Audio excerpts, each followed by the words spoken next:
Hi everyone. Today I am going to present on the topic joint products and byproducts in equivalent production. In this session, I will explain what these terms mean, why they are important in cost accounting, and how they are applied in real industries. Let's get started.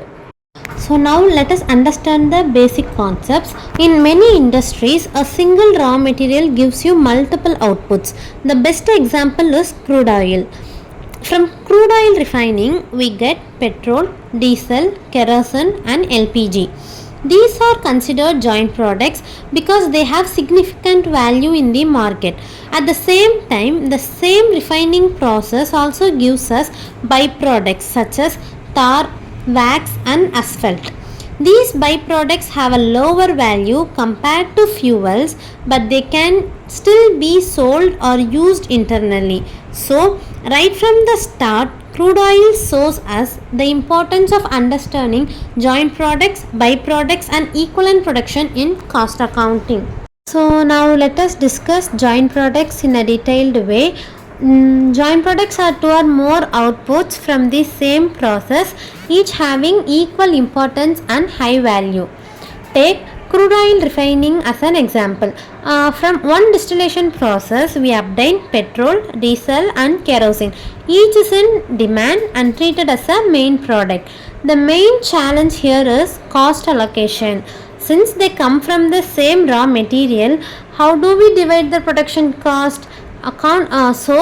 Accounting uses these following methods for their cost allocation, that is physical units method, sales value method, and net realizable value method. So in physical units method, it is calculated by dividing cost by the number of units produced, and in sales value method, it is calculated by dividing cost based on the revenue earned, and in net realizable value method, the cost is calculated by dividing after considering further processing cost. So this helps in correct valuation of each product and avoids disputes in profitability measurement.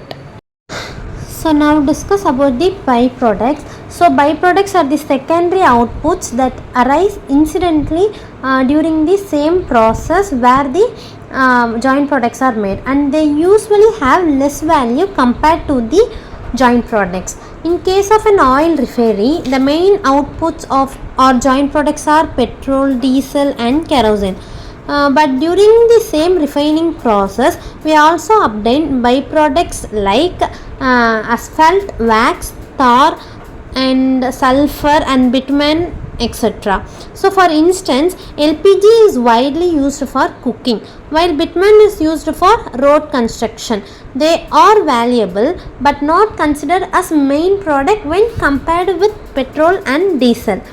So in cost accounting, the value of these byproducts is either deducted from the total process cost or recorded separately as other income, so that the main products, that is petrol, diesel, and kerosene, can carry the correct share of cost.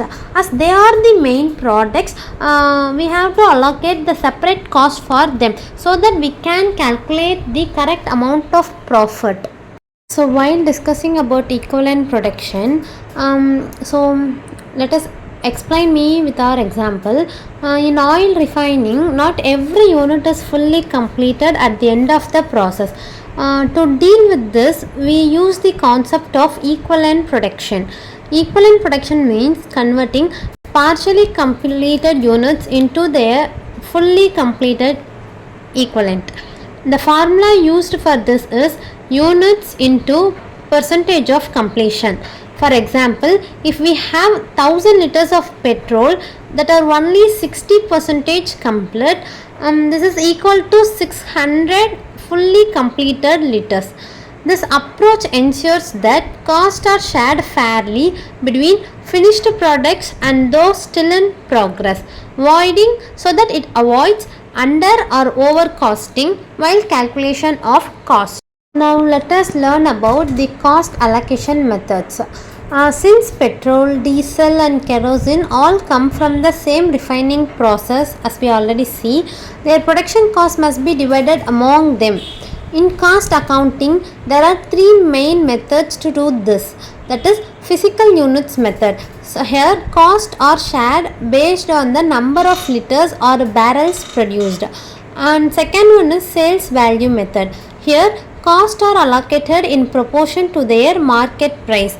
And in net realizable value method, costs are divided based on the value after further processing.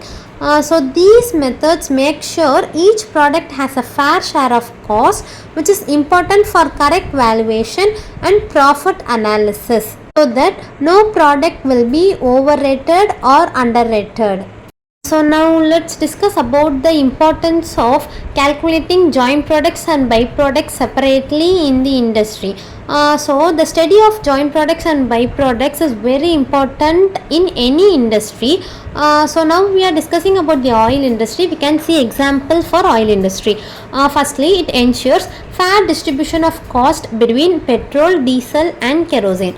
Secondly, it allows proper accounting of byproducts like asphalt, wax and tar, which can either be sold or used internally for further purpose.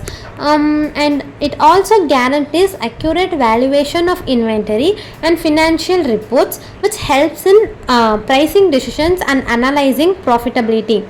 So overall, these concepts directly support both cost control and decision making in the oil refining sector, as we already discussed.